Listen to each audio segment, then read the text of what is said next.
UPST, this is where the stock was on 10/11 of 2021. We were up here at the highs. Yes, we were, and the highs were $401 on UPST.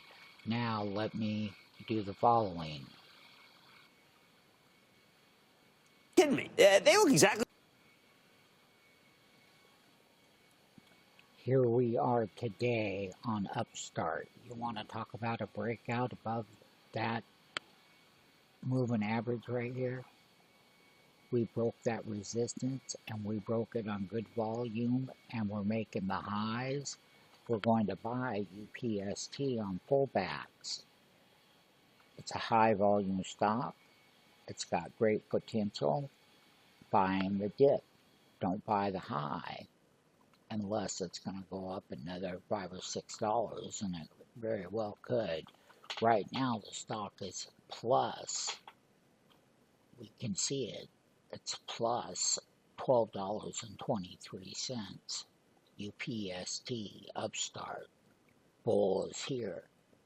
Guy has a long ways to go. Sign up for the trial.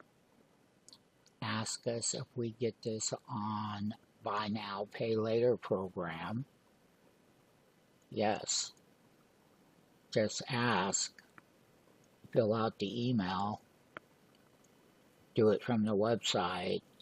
Take action. Upstart is in a new bull as of this moment.